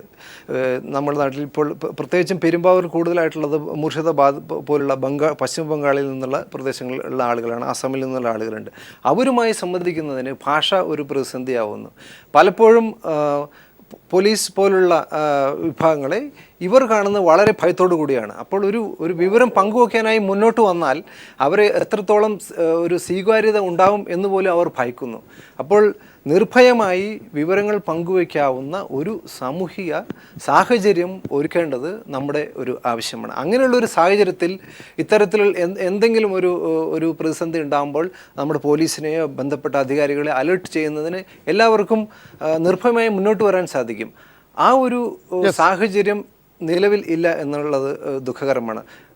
അതിന് പല പ്രതിസന്ധികളും നമ്മൾക്ക് ഉണ്ട്. ഇടപെടുകയാണ് ശ്രീ രാജ്മോഹൻ ഉണ്ണിത്താൻ. ഇപ്പൊ ഇവിടെ ചൂണ്ടിക്കാട്ടപ്പെട്ട കാര്യങ്ങൾ, അതായത് ഒരു ദളിത് യുവതിയുടെ കാര്യത്തിൽ അന്നത്തെ സർക്കാർ എടുത്ത സമീപനം, രണ്ടാമത് ഇത്തരത്തിലുള്ള സാഹചര്യങ്ങളൊക്കെ ഉണ്ടാകുന്നത് ഇവിടുത്തെ നിയമ സംവിധാനത്തെ ഏത് രീതിയിലാണ് ഈ പ്രവാസികളൊക്കെ അന്യസംസ്ഥാന തൊഴിലാളികളൊക്കെ ജീവിക്കുന്ന സ്ഥലത്ത് കഴിഞ്ഞ സർക്കാർ കണ്ടത് എന്നുള്ളത്, അല്ലെങ്കിൽ ഏത് സർക്കാരായാലും കേരളം കണ്ടത് എന്നുള്ളത് ഒരു പ്രശ്നമായിരുന്നു. അത് ഇവിടെ ജിഷയെ പോലെയുള്ള ജീവിതങ്ങൾക്ക് സുരക്ഷിതമായി മുന്നോട്ട് പോകുന്നതിന് യോജിച്ചതായിരുന്നില്ല. അത് ഗൗരവമായി കണ്ടിരുന്നോ അന്നത്തെ സർക്കാർ എന്ന ചോദ്യം ഉണ്ടായില്ലേ? അല്ലേ, എൻ്റെ ബഹുമാന്യനായ സ്നേഹിതൻ ശ്രീ ജയരാജൻ ഈ ചർച്ചയിൽ ഉടനീളം ഊന്നൽ കൊടുക്കുന്നത് ഈ പെൺകുട്ടിയുടെ ചാരിത്രത്തിനോ അല്ലെങ്കിൽ ജീവനോ അല്ല. ദളിത് എന്ന് പറഞ്ഞിട്ട് അദ്ദേഹം ഒരു രാഷ്ട്രീയമായി ഇതിനെ ചിത്രീകരിക്കാനാണ് കൊടുക്കുന്നത്. കേരളത്തിലെ പോലീസിനെ കുറിച്ച് ആർക്കാ മിസ്റ്റർ ജയരാജൻ അഭിമാനം തോന്നാത്തത്? നമ്മുടെ വടകരയിൽ നടന്ന ചന്ദ്രശേഖരൻ്റെ കൊലപാതകം എത്ര അതിസമർത്ഥമായിട്ടാണ് നടത്തിയത്. തെളിവുകൾ നശിപ്പിക്കാൻ എത്ര ആഴമുള്ള കിണറ്റിലേക്കാണ് ആയുധം വലിച്ചെറിഞ്ഞത്. സകല തെളിവുകളും കണ്ടെടുത്ത് പ്രതികളെ നിയമത്തിന് മുമ്പിൽ ഹാജരാക്കി അവർക്ക് പരമാവധി ശിക്ഷ വാങ്ങിച്ചു കൊടുത്ത് ഇതേ കേരള പോലീസ്. ആ താല്പര്യം എന്തുകൊണ്ട് ജിഷയുടെ കാര്യത്തിൽ എടുത്തില്ല? അതിൽ ഞാൻ ആദ്യം തൊട്ട് ഡോക്ടറെ അടുത്ത് പറഞ്ഞല്ലോ, ഇത് ഡോക്ടർ ആദ്യമേ ഞാൻ പറഞ്ഞു, ഇത് ഏപ്രിൽ 28 നടക്കുന്ന സമയം, പെരുമാറ്റച്ചട്ടം നിലവിലുള്ള സമയം, അന്ന് തെരഞ്ഞെടുപ്പ് കമ്മീഷൻ്റെ നിയന്ത്രണത്തിലാണ് പോലീസ്, മനസ്സിലായല്ലോ. അത് പിന്നെയും നമ്മൾ ഞാനൊരു കാര്യം പറയാം, ശ്രീ പിണറായി വിജയൻ ഈ നിലവിലുള്ള അന്വേഷണ സംഘത്തെ മാറ്റാതെ ആ അന്വേഷണ സംഘത്തോട് ഇത്ര ദിവസത്തിനുള്ളിൽ പ്രതികളെ അറസ്റ്റ് ചെയ്തിരിക്കണമെന്ന് ഒരു ഉത്തരവ് കൊടുത്ത് അവർ ഈ പ്രതികളെ പിടിക്കുകയില്ലോ. പക്ഷേ അതിനകത്ത് ശ്രീ എം പി ജയരാജൻ താങ്കൾ നേരത്തെ ഇത് പറഞ്ഞപ്പോൾ പറഞ്ഞ കാര്യം ഞാൻ ഓർമ്മിപ്പിക്കുകയാണ്. അതായത് അന്ന് നിങ്ങളുടെ സർക്കാരിന് ഈ പോലീസിൽ ഇടപെടാനുള്ള അവസ്ഥയില്ലായിരുന്നു, തെരഞ്ഞെടുപ്പ് പെരുമാറ്റച്ചട്ടം ഉള്ളതുകൊണ്ട്. അതുകൊണ്ട് തന്നെ അന്നത്തെ കാര്യങ്ങളിൽ ഒന്നും തന്നെ നിങ്ങൾക്ക് ഇടപെടാൻ പറ്റാത്തത് കൊണ്ട് ഇന്ന് അതിന്റെ ക്രെഡിറ്റ് നിങ്ങൾ അവകാശപ്പെടരുതെന്നാണ് ശ്രീ ജയരാജൻ പറഞ്ഞത്. ഞങ്ങൾ ഇതിന്റെ ക്രെഡിറ്റ് ഒന്നും അവകാശപ്പെടുന്നില്ല. ഞങ്ങൾ ആരെ ഇതിന്റെ ക്രെഡിറ്റ് ഞാൻ വന്നപ്പോഴേ ഞാൻ പറഞ്ഞല്ലോ, ഇത് ഞാൻ വളരെ വസ്തുനിഷ്ഠമായും സത്യസന്ധമായിട്ടാണ് ഈ ചർച്ചയിൽ പങ്കെടുക്കുന്നത്. ഞാൻ പറഞ്ഞു ഇതിൻ്റെ credit, the whole credit goes to Kerala police. ഇന്ന് കേരള പോലീസിനെ നിയന്ത്രിക്കുന്ന ആളെന്ന നിലയ്ക്ക് അതിൻ്റെ രാഷ്ട്രീയമായ ക്രെഡിറ്റ് ഇന്നാർക്കാന്ന് ഞാൻ പറഞ്ഞില്ലേ. പിന്നെന്താ നിങ്ങൾ അതിനെ ദുർവ്യാഖ്യാനം ചെയ്ത് പ്രേക്ഷകരിൽ ഇത് എത്തിക്കരുത്. ഞാനതിൻ്റെ കറക്റ്റ് വേർഷനാണ്. കേരള പോലീസ് എല്ലാ കാലത്തും അവർ സ്തുത്യർഹമായി പ്രവർത്തിച്ചിട്ടുണ്ട്, അവർ കുറ്റകൃത്യങ്ങൾ തെളിയിച്ചിട്ടുണ്ട്. ഇത്തരം കുറ്റകൃത്യങ്ങളിൽ ഒരിക്കലും ഒരു ഗവൺമെൻറ്റും ഇൻ്റർഫിയർ ചെയ്യാറില്ല. കാര്യം ഇത് യാതൊരു തരത്തിലും ഇത് ഒരു പൊളിറ്റിക്കൽ ഇൻട്രസ്റ്റ് ഉള്ള കേസല്ല. പൊളിറ്റിക്കൽ പക്ഷേ അങ്ങൊരു രാഷ്ട്രീയക്കാരാണ് ശ്രീ രാജ്മോഹൻ ഉണ്ണിത്താൻ. ഈ പോലീസിനെ ആര് കൈകാര്യം ചെയ്യുന്നു എന്നുള്ളത് രാഷ്ട്രീയമായി ചർച്ച ചെയ്യപ്പെടും. അല്ല, കഴിഞ്ഞ കുറേ നാളായി ഞാനിപ്പോൾ ഒരു കാര്യം ഞാൻ പറയട്ടെ, ഞാൻ പറയുന്നതുകൊണ്ട് വേറെ തോന്നരുത്. ശ്രീ പിണറായി വിജയൻ ആഭ്യന്തരമന്ത്രി ആയതിനു ശേഷം ഒരു മന്ത്രി ഒരു പോലീസ് ഓഫീസറെ ശാസിച്ചു, ഒരു MLA പോലീസ് ഓഫീസറെ ശാസിച്ചു, പിന്നെ അവരാ തെറ്റു തിരുത്തി. എന്തുകൊണ്ടാണ് തിരുത്തിയത്? കേരളത്തിലെ മുഖ്യമന്ത്രിയും ആഭ്യന്തരമന്ത്രിയുമായ ശ്രീ പിണറായി വിജയൻ ആ MLAയും മന്ത്രിയും ചെയ്ത തെറ്റിനെ പ്രോത്സാഹിപ്പിക്കുന്നില്ല. ഉദ്യോഗസ്ഥന്മാരുടെ മെക്കിട്ട് കയറാൻ രാഷ്ട്രീയക്കാർ പോകണ്ടെന്നൊരു മെസ്സേജ് മുഖ്യമന്ത്രി കൊടുത്തു. അപ്പൊ ഞാൻ പറഞ്ഞ മുഖ്യമന്ത്രി അങ്ങനെ ഒരു മെസ്സേജ് കൊടുത്തു. ആ മെസ്സേജ് നല്ലതാണ്. ആ മെസ്സേജ് അല്ലേ ഇതുപോലുള്ള അല്ല, ഈ മെസ്സേജ് തന്നെയല്ലേ ഈ പോലീസ് സേനയെ മൊത്തത്തിൽ ബാധിക്കുക? ആ രീതിയിലൊരു മെസ്സേജ് കൊടുത്തുകൊണ്ടല്ലേ ജിഷയുടെ കൊലപാതകയെ ഇപ്പൊ പിടിക്കാൻ പറ്റിയത്? കഴിഞ്ഞ കാലഘട്ടത്തിൽ അങ്ങനെ ഒരു മെസ്സേജ് കൊടുത്തില്ല. ഇതിപ്പം ലാല് വാദിക്കുന്നത് പിന്നെ ഒരു ഭാഗത്തിന് വേണ്ടിയാ. ലാല് നിഷ്പക്ഷമായി വാദിക്കേ.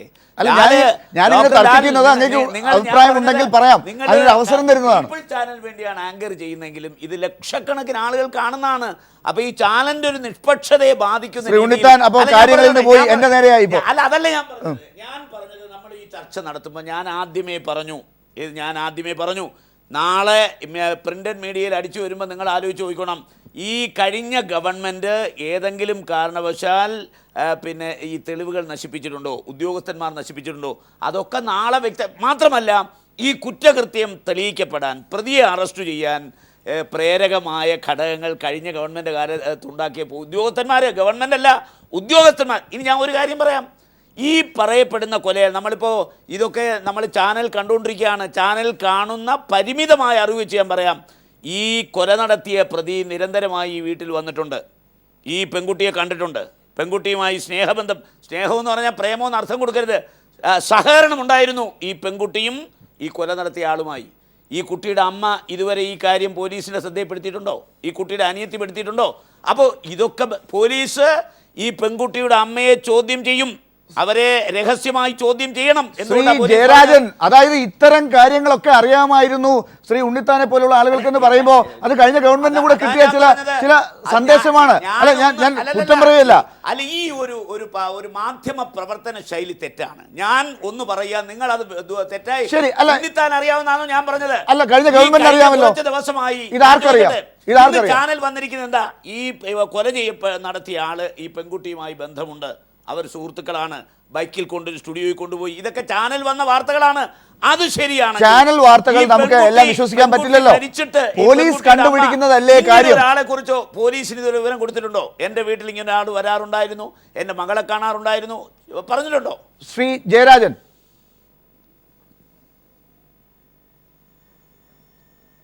ഈ ചാനൽ വാർത്തയാണ് ശ്രീ ഉണ്ണിത്താൻ അടിസ്ഥാനമായി എടുക്കുന്നതെങ്കിൽ മറ്റൊരു വാർത്തയും ഉണ്ടായിരുന്നു UDF കൺവീനറെ പറ്റി.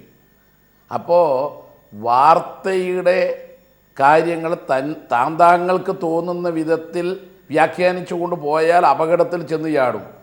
എന്താന്ന് സംഭവിച്ചത്? ഇപ്പോഴും ജിഷയുടെ കുടുംബത്തോട് നിങ്ങൾ നീതി പുലർത്തുന്നുണ്ടോ? ആ കുടുംബത്തോട് അനീതി കാട്ടുകയല്ലേ വാർത്ത എന്ന പേരിൽ? ഇനി അങ്ങനെ വല്ല വസ്തുതയുണ്ടെങ്കിൽ ആർക്കാണ് ഈ തർക്കം? യഥാർത്ഥത്തിൽ ജിഷ കൊല ചെയ്യപ്പെട്ടു എന്നുള്ളതൊരു സത്യമല്ലേ? ബലാത്കാരം ചെയ്യപ്പെട്ടതിന് ശേഷമല്ലേ കൊലപാതകം? അതിലൊരു പ്രതിയെ കണ്ടില്ലേ? ചോരപുരണ്ട കത്തിയും ചോരപുരണ്ട വസ്ത്രവും പ്രതിയുടേതായി കണ്ടെത്തിക്കഴിഞ്ഞില്ലേ? എന്നിട്ടും എന്തിനാ കുടുംബത്തോട് അനീതി കാട്ടുന്നു? ഇവിടെയാണ് ഞാൻ പറഞ്ഞത്, ആ ദളിത് കുടുംബത്തോട് നാം നീതി പുലർത്തണമെന്നുള്ളത്. ശ്രീ ജയരാജൻ, താങ്കൾ ഈ ദളിത് എന്നുള്ള കാര്യം മാത്രം ഉപയോഗിക്കുന്നു എന്നുള്ളതാണ് ശ്രീ ഉണ്ണിത്താന്റെ പരാതി. അത് എന്തുകൊണ്ടാണ്? എന്റെ ബഹുമാന്യ സുഹൃത്ത് ജയരാജൻ, ഇന്ന് കേരളത്തിന്റെ മുഖ്യമന്ത്രിയും ഉണ്ണിത്താൻ അത് കാണൂല. അങ്ങയുടെ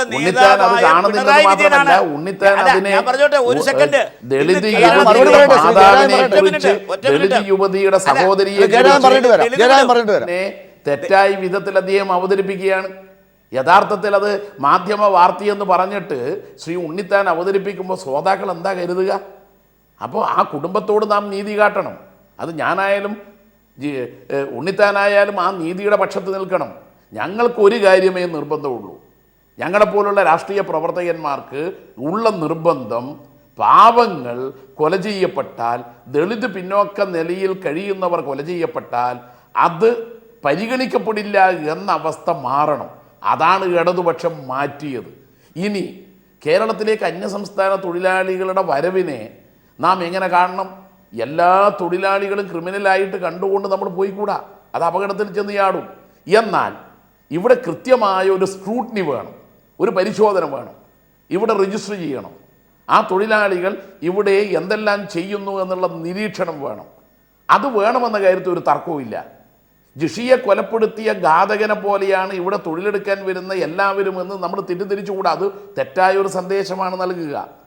അതുകൊണ്ട് ഇങ്ങോട്ട് വരുന്ന തൊഴിലാളികൾ ഈ നാട്ടിൽ തൊഴിലെടുക്കുന്നു എന്നതുകൊണ്ട് തന്നെ അതിനൊരു രജിസ്ട്രേഷൻ, അതിനൊരു സ്ക്രൂട്ടിനി, അത് കൃത്യമായി പരിശോധന നടത്തുന്ന സംവിധാനം ഇവിടെ ഉണ്ടാവുക എന്നുള്ളത് ജിഷ വധത്തിന്റെ പശ്ചാത്തലത്തിൽ അനിവാര്യമാണ്. ശ്രീ ഉണ്ണിത്താൻ, അവിടെ ഒരു ലാപ്സ് ഉണ്ടായത് ഇനി ആവർത്തിക്കാതിരിക്കാനെങ്കിലും ആ കാര്യത്തിൽ ഒന്നിക്കണ്ടേ? ശ്രീ ഉണ്ണിത്താന്റെ ഭാഷയും അതിനോടൊപ്പം ചേരണ്ടേ? അല്ല, ഞാൻ ജയരാജൻ പറഞ്ഞ ഒരു കാര്യത്തിന് മറുപടി പറയാം. ഒന്ന്, കേരളം ഭരിക്കുന്നത് ശ്രീ പിണറായി വിജയനാണ്, മുഖ്യമന്ത്രിയും ആഭ്യന്തരമന്ത്രി അദ്ദേഹമാണ്. ശ്രീ പി തങ്കച്ചന് ഇതുമായിട്ട് എന്തെങ്കിലും ബന്ധമുണ്ടെങ്കിൽ അന്വേഷണം നടത്തി അദ്ദേഹത്തെ പിടിച്ച് അകത്തിടാൻ ആരെങ്കിലും തടസ്സമുണ്ടോ? അങ്ങയുടെ ഗവൺമെൻറ് അത് ചെയ്യാം, അതിനൊന്നും ആരും തടസ്സമില്ല. പിന്നെ ഇത് പറഞ്ഞു ശ്രീ പി തങ്കച്ചന് ഇതുമായി എന്തെങ്കിലും ബന്ധമുണ്ടെങ്കിൽ അദ്ദേഹത്തെ നിങ്ങൾ അന്വേഷണം നടത്തി കുറ്റക്കാരന് എന്താ അകത്തിടണം. എന്തിനാ? ഞങ്ങൾക്കൊന്നും അതിനകത്ത് യാതൊരു വിഷമവുമില്ല. രണ്ട്, ഈ ഞങ്ങളുടെ ക്യാബിനറ്റാണ് ഈ പെൺകുട്ടിയുടെ അനിയത്തിക്ക് ജോലി കൊടുക്കാൻ തീരുമാനിച്ചത്. 15 ലക്ഷം രൂപ ഇനി പോട്ടെ, കേരള പ്രദേശ് കോൺഗ്രസ് കമ്മിറ്റിയുടെ പ്രസിഡന്റ് കാസർഗോഡ് തൊട്ട് തിരുവനന്തപുരം വരെ ജനങ്ങളിൽ നിന്ന് പിരിച്ചെടുത്ത പണത്തിൽ നിന്ന് 15 ലക്ഷം രൂപ ഫിക്സഡ് ഡിപ്പോസിറ്റ് കൊടുത്തു. പറയട്ടെ, അതാ ഞാൻ പറഞ്ഞ അത് സഹാനുഭൂതി. എന്തിനാ കൊടുത്തതെന്ന് കണ്ടോ? ഉടനെ ജയരാജൻ പോലും കാണാത്ത ക്ഷീരമുള്ള ഒരു അകിടിൻ ചുവട്ടിലും ചോര തന്നെ. എന്റെ ചോദ്യം രണ്ടുപേരോട് ഒരുപോലെയാണ്. ചോരയാണ്. കോൺഗ്രസ് കമ്മിറ്റിയുടെ പ്രസിഡന്റ് കാസർഗോഡ് മുതൽ തിരുവനന്തപുരം നടന്ന് പണം പിരിച്ച് ജനങ്ങളിൽ നിന്ന് പിരിച്ച കാശിൽ നിന്ന് 15 ലക്ഷം രൂപ ഫിക്സഡ് ഡിപ്പോസിറ്റ് ആയിട്ടിട്ട് 12,500 രൂപ മാസം അവർക്ക് ആ തള്ളയ്ക്ക് കിട്ടത്തക്ക രീതിയിൽ ഞങ്ങൾ ചെയ്തു കൊടുത്തു. ശ്രീ ഉണ്ണിത്താൻ, എന്തായാലും രാഷ്ട്രീയമായി ഉപയോഗിക്കാൻ പറ്റുന്നതൊക്കെ എല്ലാവരും ഉപയോഗിച്ചിട്ടുണ്ട്. അന്നത്തെ മുഖ്യമന്ത്രി ശ്രീ ഉമ്മൻചാണ്ടിയും ശ്രീ ബെന്നി ബെഹനാനും ഈ ജിഷയുടെ അമ്മയുമായി ഒരുമിച്ച് ഒരു മുറിക്കകത്ത് അടച്ചിട്ട മുറിയിൽ സംസാരിച്ചതുമൊക്കെ അന്ന് രാഷ്ട്രീയമായി ചർച്ച ചെയ്യപ്പെട്ടതാണ്. അന്നത്തെ മുഖ്യമന്ത്രി ജിഷയുടെ അമ്മയുമായി സംസാരിച്ചതൊക്കെ. അപ്പോൾ ഇതൊക്കെ നിങ്ങളുടെ കാലഘട്ടത്തിലും നിങ്ങളും രാഷ്ട്രീയമായി ഉപയോഗിക്കാൻ പറ്റുന്നതൊക്കെ നിങ്ങൾ ഉപയോഗിച്ചു. പ്രതിയെ കണ്ടെത്താതെ പോയതൊക്കെ ഒരുപക്ഷെ നിങ്ങൾക്ക് പ്രയോജനം ചെയ്യുമെന്ന് നിങ്ങൾ കരുതിയിട്ടുണ്ടാകുമെന്ന ചർച്ചയും ഉണ്ടായി. അതാണ് ചോദ്യം. ശ്രീ ജയരാജൻ, അങ്ങ് ഇപ്പോൾ ഉണ്ണിത്താൻ പറഞ്ഞതൊക്കെ വെച്ച് ഈ ചർച്ച എങ്ങനെ അവസാനിപ്പിക്കും? ഇവിടെ ശ്രീ ഉണ്ണിത്താന് എന്തോ ഒരു പെശക് സംഭവിച്ചിട്ടുണ്ട്. അദ്ദേഹത്തിൻ്റെ പാർട്ടി ജിഷയുടെ കുടുംബത്തിന് കുടുംബസഹായ ഫണ്ട് നൽകിയതിന് ഒന്നും ഞങ്ങൾ എതിർക്കുന്നില്ല. പക്ഷെ അദ്ദേഹം ഒരു അവകാശവാദം ഉന്നയിച്ചത് എന്താ? ഞങ്ങളാ ജോലി നൽകാൻ തീരുമാനിച്ചത്. ഇതെല്ലാം അവകാശപ്പെടുന്ന ഞങ്ങളാണ് തെളിവ് കണ്ടെത്താൻ സഹായിച്ചത്. എന്നാൽ പിന്നെ അന്ന് പിടിച്ചാൽ പോരെ? ഞങ്ങളാണ് ജോലി കൊടുക്കാൻ തീരുമാനിച്ചത്, എന്നാൽ പിന്നെ അന്ന് ജോലി കൊടുത്താൽ പോരെ? ഇവിടെ ആദ്യ മന്ത്രിസഭാ യോഗം 25-ന് ഉത്തരവിറക്കുന്നു, 30-ാം തീയതി ഉത്തരവിന്റെ കടലാസ് ജിഷയുടെ സഹോദരിയുടെ കയ്യിലെത്തുന്നു. ഇത്രയും കാര്യക്ഷമമായി പ്രവർത്തിച്ച ഒരു ഗവൺമെന്റ് ഇവിടെ ഉണ്ടാവുമ്പോൾ ഞങ്ങളാണിത് ചെയ്തത് എന്ന് അവകാശപ്പെട്ട കേരളത്തിലെ ജനങ്ങളത് വിശ്വസിക്കുമോ? അപ്പോൾ കേസിലെ പ്രതിയെ പിടിച്ചു, തെളിവുകൾ ഓരോന്നോരോന്നായി കണ്ടെത്തുന്നു. അത് നിങ്ങളാണ് തുടക്കം കുറിച്ചത് എന്ന് പറഞ്ഞാൽ വസ്തുതയല്ല. നിങ്ങൾ തെളിവ് നശിപ്പിക്കുന്ന പോലീസായിരുന്നു അന്ന്. നിങ്ങൾക്ക് അന്ന് പോലീസിൻ്റെ മേലെ അധികാരമുണ്ടായിരുന്നില്ല എന്ന് നിങ്ങൾ പറഞ്ഞോ? അത് വസ്തുതയാണ്. കാരണം ഇലക്ഷൻ്റെ കോഡ് ഓഫ് കോണ്ടക്റ്റിൻ്റെ കാലമായിരുന്നു. പക്ഷെ അന്നത്തെ പോലീസ് തെളിവുകൾ നശിപ്പിച്ചു. ഇന്നത്തെ പോലീസ് തെളിവുകൾ കണ്ടെത്തി. ഇന്ന് ഇച്ഛാശക്തിയുള്ള ഒരു സർക്കാർ ജോലി കൊടുത്തു, ആ കുടുംബത്തെ സംരക്ഷിച്ചു, വീട് വെക്കുന്നു. ഇനി എല്ലാ കാര്യങ്ങളും ഇന്ന് ഇടതുപക്ഷ ഗവൺമെന്റിന്റെ കാലത്ത് ജിഷയ്ക്ക് നീതി നൽകുക എന്ന സർക്കാരും ജനങ്ങളും ഒറ്റ മനസ്സോടെ കരുതിയ കാര്യം ചർച്ച അവസാനിപ്പിക്കുമ്പോൾ എങ്ങനെ നിരീക്ഷിക്കുക? ഈ രണ്ട് വാദങ്ങളും കേൾക്കും. ഉണ്ണിത്താൻ ചേട്ടൻ്റെ വർത്തമാനം കേട്ടാൽ തോന്നും ഇത് തിരഞ്ഞെടുപ്പ് കമ്മീഷനാണ് ഇതിന് ഉത്തരവാദി. രണ്ടാമത്തെ കാര്യം എന്ന് വെച്ചാൽ ആ കുട്ടി അവിടെ കുടുംബത്തെ ക്യാരക്ടർ അസാസിനേഷൻ നടത്തുന്ന രീതിയിലാണ് ഉണ്ണിച്ചേട്ടൻ വിചാരിച്ചില്ല. കുട്ടിയെ കുറിച്ച് വളരെ നല്ല അഭിപ്രായം പറഞ്ഞിട്ടുണ്ട്. പക്ഷേ ആ പറഞ്ഞു വന്ന രീതി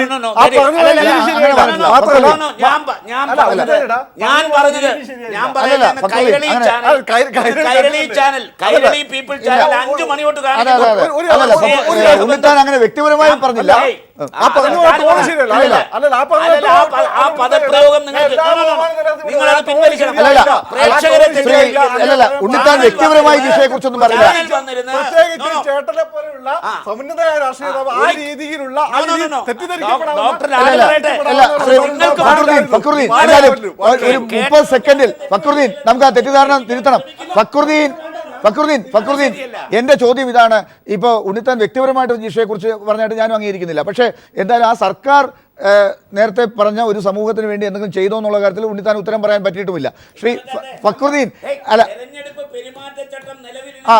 ഞങ്ങൾ ക്യാബിനറ്റ് കൂടി തീരുമാനമെടുത്തു. അത് ഇംപ്ലിമെന്റ് ചെയ്യണമെങ്കിൽ ഇലക്ഷൻ കഴിയണ്ടേ? എന്തായാലും ചർച്ചയിലേക്ക് നമുക്ക് കൂടുതൽ പോകാൻ സമയമില്ലാതിരിക്കുന്നു. വളരെ നന്ദി ഈ ചർച്ചയിൽ പങ്കെടുത്തതിന് എല്ലാ അതിഥികൾക്കും. വരും ദിവസങ്ങളിലാണ് ഇനി ജിഷയുടെ കൊലപാതകത്തിൻ്റെ കൂടുതൽ ചുരുളുകൾ പുറത്തേക്ക് വരിക. അത് കൂടുതൽ വലിയ ചർച്ചകളിലേക്ക് പോവുകയും ചെയ്യും. വളരെ നന്ദി ഒരിക്കൽ കൂടി ഈ ചർച്ചയിൽ പങ്കെടുത്ത എല്ലാ